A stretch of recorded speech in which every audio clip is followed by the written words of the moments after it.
And y'all know what time it is. It is Tuesday, so that means I'm joined, as always, my brother Tony, standing in at 6'2", 223 pounds. How we feeling today?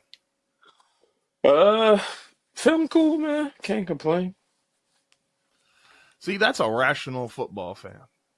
You know how many people right now would be all fucked up, myself included, after seeing some of these games on Sunday? Like this is a well put together human being, ladies and gentlemen.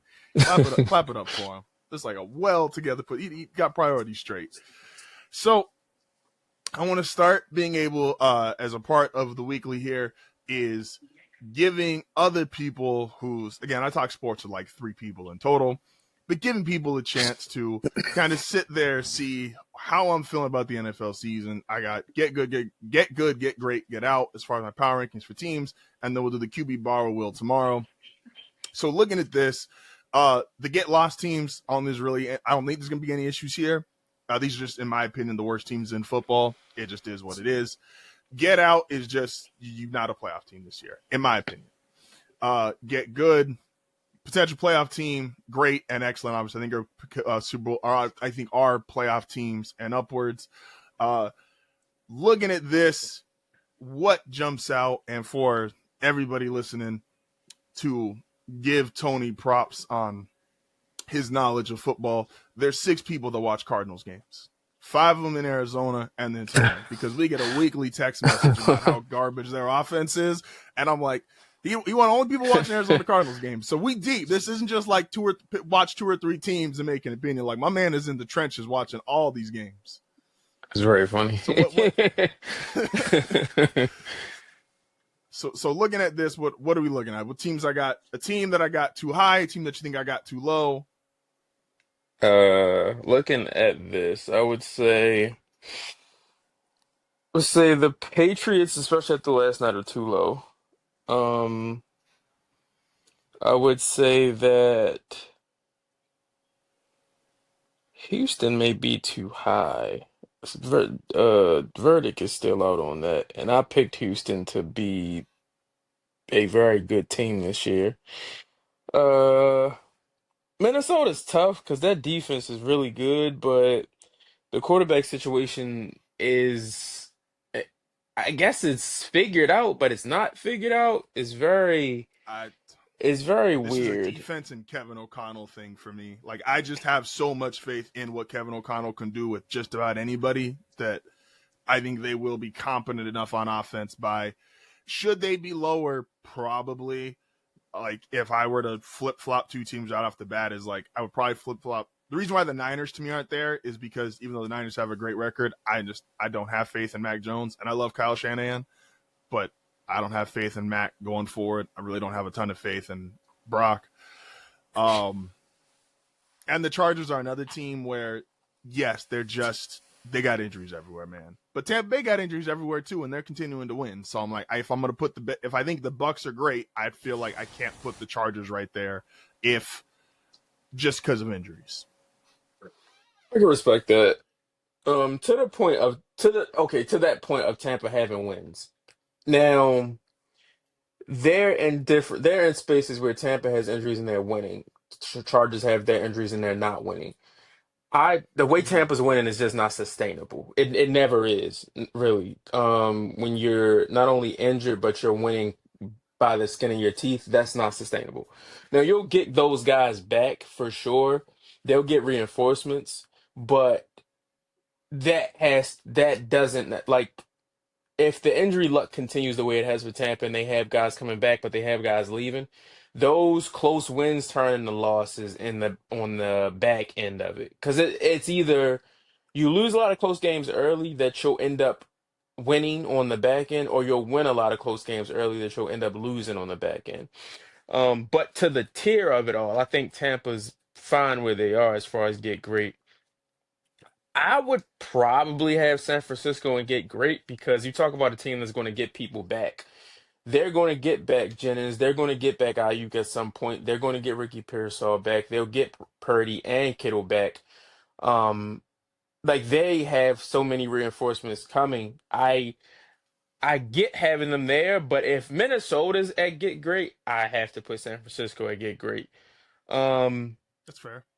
and even though, and I think this is probably my last one looking at everything. The jury's out on the Falcons. I love my Falcons, but jury's out on them. I can't. I got Um, trust issues with them. this is the last team I think, given everything we've seen, understanding everything we've seen, I would still have Green Bay and get excellent because I do think that they probably underestimated the. I think we all underestimated the extent to which the Cowboys could go off offensively still. Dak is Oh, playing I agree. the best football he's probably ever played at this point. Um, and the Browns have probably the best defense in the league. So Which is when you crazy. look at them having lost barely, they should have won that Browns game still, even with the Browns being as great as they are. They should have still won that Browns game 3, 4 times.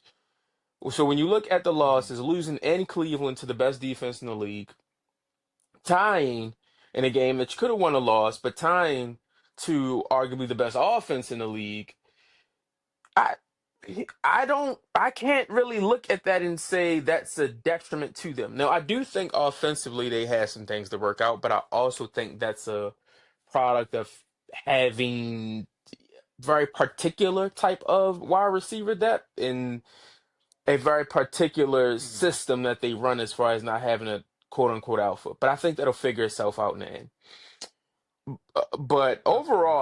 overall, I think we're right there with everybody else. No, that's 1,000% fair on the Where'd you Packers' have the point. Seahawks? Dak is Where were the Seahawks? the Seahawks are gonna get good, and that's because I am like one, and I'm saying this. Had they won yesterday, I think I would have kept Tampa and get great anyway, because I do think with Tampa, I think they are going to get some of these guys back, and that's going to turn some of these close wins into more comfortable wins. I'm like a game away from Sam Darnold. And it's just a bias of I'm just not quite there with him yet. And I don't think the other parts of the team are that Justin, great you where they can't say overcome. that when you got Carson Wentz and get fucking get great. Because I also think okay, but I said Kevin O'Connell is, if I'm saying Kevin O'Connell, Mike McDonald, I'm taking Kevin O'Connell. And I proved a concept with Kevin O'Connell with a lesser quarterback just last year, 14 Fair, wins. fair, fair, fair. And so that's a Kevin O'Connell pick. That is 1,000%. I could be totally wrong on the Vikings where they end up. I had the Vikings missing the playoffs going into the season. He is just that great of a head coach to me. The Also, Dak, ironically, I think the only time Dak's played even close to this good is the first time he got injured. Because if you remember that year, the first five, because he got injured, I think, week 6, week 7, he was on pace to throw for like damn near 6,000 yards. Like, it was crazy. And then he obviously had the leg injury, and then we didn't see him anymore. Let's talk about a team near and dear to your heart. Now, I said last week I'm going to be one of the last people to give up on the Ravens, just because I don't really care what happens. I didn't care what happened yesterday, and I really don't care what happens this week against the Rams, because you sent the tweet, top 6 guys in terms of who they're paying, including Lamar, all out. And I presume that's going to pretty much be the same, maybe exception of one guy this next week. The middle part of the schedule, I believe in to be able to pick up a bunch of wins. And if you want, like, for the bettors out there, because MVP is a storyline thing. And right now, I think the MVP favorite is probably Baker. I don't think that's sustainable, but I think It's right very, now the very MVP funny. favorite would It's be very Baker. funny. Yes.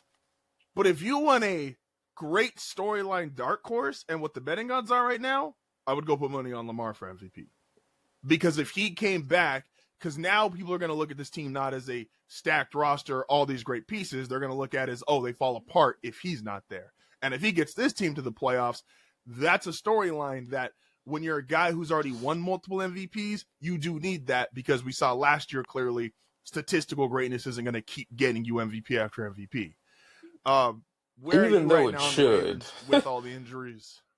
It should, but I do understand it's not fair, but I do get because these are sports writers and they want storylines too. I get, like in the NBA, Mike could have won 8 straight. LeBron could have won 8 straight. Like, I get that. But I also understand the, like, what if we do give it to so and so because they also had a great season? Like D Rose MVP is such a big part of his story, and that was during Braun's prime. Where are you right now on the Ravens, all the injuries, and just how this season has gone?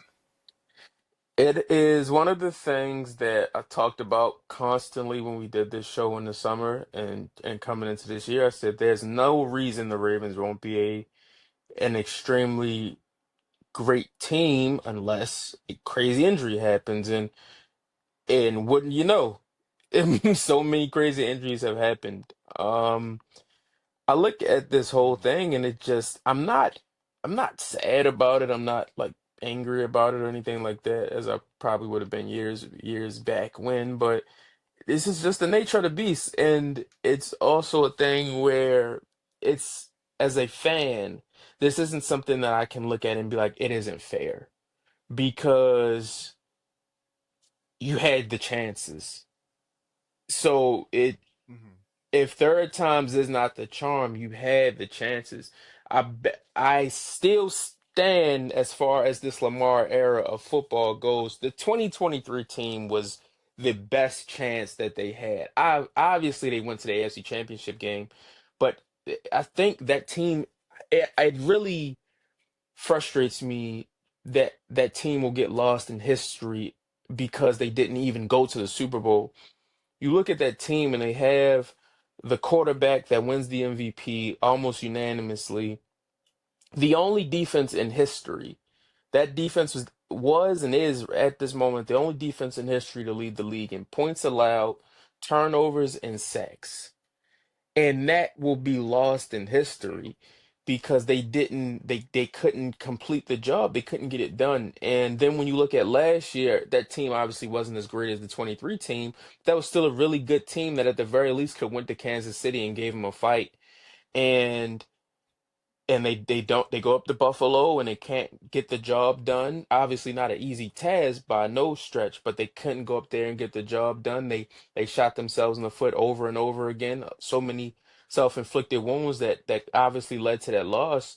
And then you get here where you feel like, everything's clicking. We have the best personnel we've had, and the injury bug hits. And that will just fucking happen, and you got to deal with it. To answer the question, I think the season's cooked. I don't think the season's cooked in the sense of this team can't win more games or this team would even miss the playoffs. Because I do think even at 1-5, the back end is so cake that if you can string together, Mm-hmm. because I personally think 9 or 10 wins the North. I think this week 5 bye is so detrimental for Pittsburgh because of the veteran team that they have, and they don't really have a lot of young guys that they can lean on the back end to carry them. I think that them having a week 5 bye is just fucking tough. And I think they're going to be on fumes by the time we get to November, December football. And I think that 9 or 10 wins can win the North. But the Ravens don't really have they don't have room for error. So they have to really be on it after the bye if they're 1-5, which I think they will be, because I don't think they'll beat this Rams team next Sunday. But the season's cooked for me because I don't think this team can win a Super Bowl. And that was the goal. That's what it's all about. Especially when you come into this year, because every team will be different. You have the cap, you have retirements, you have generally just moving on from guys. So, this team I don't think can win a Super Bowl, and that was the only thing that mattered. Nothing else mattered coming into this year but that. So now for me, I pivot and I say, hey, if this team, the deep end of failure for this team is a top 10 to top 5 draft pick, which they've never had to do. They've never done before. Well, at least they haven't never picked in the top 5. I think they have picked in the top 10 maybe twice. But they've never had to do this before. And that's intriguing for me because I don't look at this team or in the future and say, well, they got to start everything over. This shit is just it's all bad. They got to start everything over. No, I think they need new coaching. I think they need a new direction in leadership. And I think that comes with a new offensive coordinator, head coach, and defensive coordinator. Cool.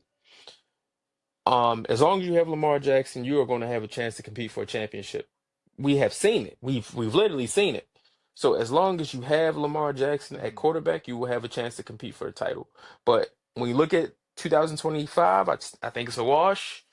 And we'll see what happens the rest of the way. But yeah, it is what it is. Do you, because you obviously have been on the John Harbaugh should be replaced, not necessarily because of bad coach, but change in leadership. Do you think that it feels like that point has finally hit, that no matter what this season happens, right? Like if they totally tanks and it goes down there for that top 5, top 10 position, or if Lamar comes back and they make a comeback, win the North 9-10 wins, do you feel like this, regardless, should just be Harbaugh's last year? Yeah, I don't think he can get off. I don't think they'll let him get off, rather, I should say, with, oh, it was injuries and, we're going to give it another go. Because I think they recognize that fans are just, we're just not there with it anymore. Like it's just past time. I think that when you look at it, from the standpoint of how this organization's run. It's only ever had two head coaches before. It's only had Brian Billick and it's only had John Harbaugh. Steve Bisciotti isn't in the business of firing people. That's just not really what he does. And to his credit, I should say, that's that's more so the right thing to do, because you can't build a culture if you just always firing motherfuckers when things don't go right. It's just not sustainable. Mm-hmm. But it's been past time to make this move. The the fall in the big thing here that no one really wants to talk about when we talk about Ravens fans or even the national media and things like that, because of the respect for the Harbaughs, is that the biggest mistake that the Ravens have made over the last 5 years. There's two things: dragging out the Lamar extension when you should have got on that much earlier to utilize him being on a rookie contract, and then kind of getting him at a cheaper price earlier before the extensions. That's one of two. The number one biggest mistake that they've made is letting Mike McDonald go. Mike McDonald should be the head coach of this team right now. And after that AFC Championship game, after they lost, the hard decision should have been made to let John Harbaugh go. You can either say, hey, this is just a parting of ways, or you can offer him a front office spot. Obviously, I don't think he would have taken that. I think he wants to coach until he can anymore, which I can respect. But I think that should have been the hard decision that they make, is just moving on from John Harbaugh after that loss and giving the keys to Mike McDonald. But they didn't do that, and they have to deal with that now. I think that I would imagine Jesse Minter is going to be at the top of the list, assuming they move on from John Harbaugh after this season. And I think that's the right thing to do. Or maybe they kind of want to get out of that Harbaugh tree completely and just go a whole different direction, which I am also fine with. I don't have a problem with that either. But it has to be someone young. It has to be a fresh energy, someone that wants to coach a modern style of football, and someone that can get this team over the hump, which is not going to be easy. I'm not saying that like that's an easy thing to do, but this is not going to be a hard thing, but they have to do it. No, that's fair. So something you pretty much text every single week is horrible coaching in the NFL. And so I'm curious this week is who caught your eye for, because like last Monday you were texting me and it was J.K. Dobbins, because Denver didn't, Bo Nix threw a pick in the end zone and you're like, that was dumb, why not just keep giving the ball to J.K.? And I'm like, I get it. I defended my team and niggas went for 2 this week and it worked. So Sean Payton's a genius. When it doesn't work, well, then we'll talk about that later. What, I guess, this week did you see, or just in general, your opinion on, like, why do you think there's so much bad coaching on a week-to-week basis in the NFL? So I'll say this first. I don't understand why football coaches make their job harder than it has to be. It just will baffle my mind the way they make coaching a football game, a game that kids play every Saturday morning. They make it the hardest thing. They make it the hardest thing in the world. Kids wake up at fucking 9 in the morning and play a football game at 10 o'clock. Like it's a child's game, as all sports are. Give the ball to the best players over and over again. Like, that's just how this works. You don't have to do this whole it's deeper than it is thing. Give the best players the ball. Say what you want to say about Cincinnati. They give the best players the ball. Say what you want to say about Yeah. any of these other teams. The best players are going to get the ball. Rather we win or lose, you will not say we didn't give the best players the football. I watched Jonathan Gannon and Brian Callahan have a doofus off yesterday, a Bozo Bowl, if you will, and it was some of the worst coaching I've seen. Now, okay, Marvin Harrison Jr. has his fourth catch of the game with over 11 minutes left in the third quarter. That fourth catch put him at 4 catches for 98 yards, if I'm right. It was a 90 something. But four catches, 90 something yards. Yeah. This is over 11 minutes left in the third quarter. Marvin Harrison Jr. does not get another target for the rest of the game. Not they threw him the ball and Titans made great defensive plays, or it was Kyler Murray incompletions, but he was looking at him. He didn't get another target the rest of the game. This game was 21-6, what felt like for 2 hours. This game was just hanging there for the longest time. Now, DeMarcado busts off the 70-yard run. You can say, okay, at that point the game would have been over had he scored, but he didn't score. Like he did not score. So it's still 21-6. So this is still a game that you can, in theory, lose. And the Cardinals are not a good enough football team to feel like just give us 21 points and that's game over. Like, you're not good enough to play like that or to coach that way. You're not a good enough team to feel like 21-6 is an insurmountable lead for your opponent. So the Titans make their rally. They're coming back. They score. Okay, this is going to be 21-12 after the touchdown. Everybody knows it's a no-brainer. You go for two. You make it 21-14 because you're going to need it later either way. So if you get it now, cool. If you don't, you got to get it either way later on. They want to kick the extra point. They missed the extra point. So not only do you make the wrong decision, but you get penalized for making the wrong decision also. After this, the game's now 21-20. They score again. I'm still dumbfounded at the fact it's 21-20. So, no, it's 19. No, it's 21-19. It's 21-19. What happens next?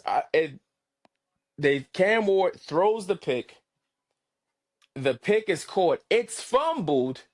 Goes into the end zone, recovered by fucking Tyler Lockett, who's on the Titans, because of course Tyler Lockett's on the Titans.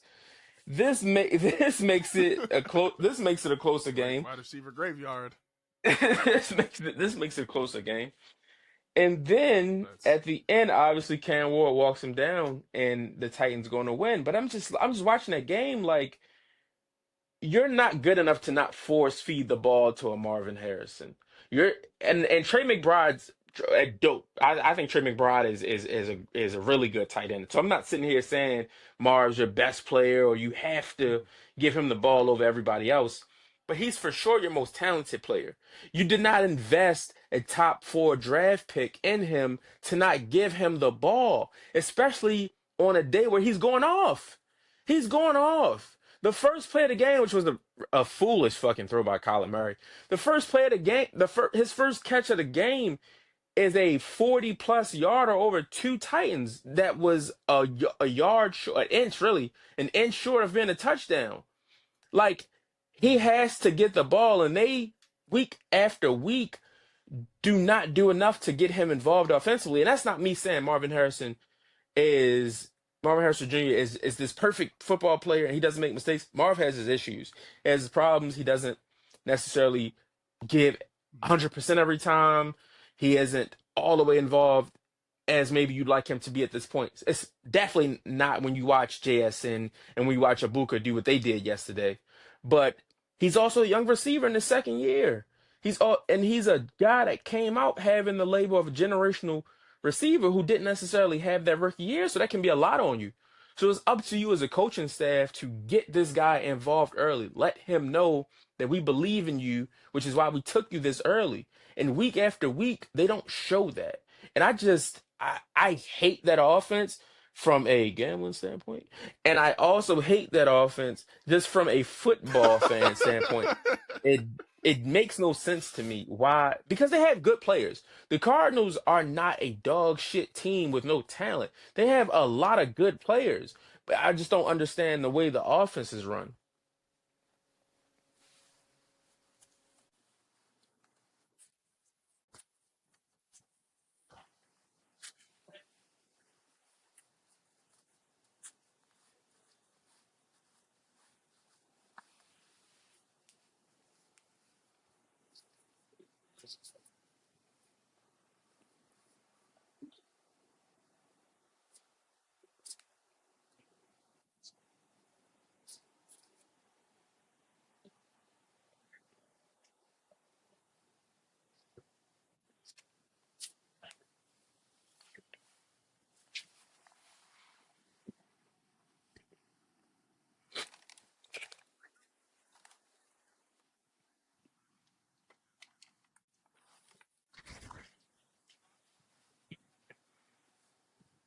That's very yeah, it's very particular.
Peace.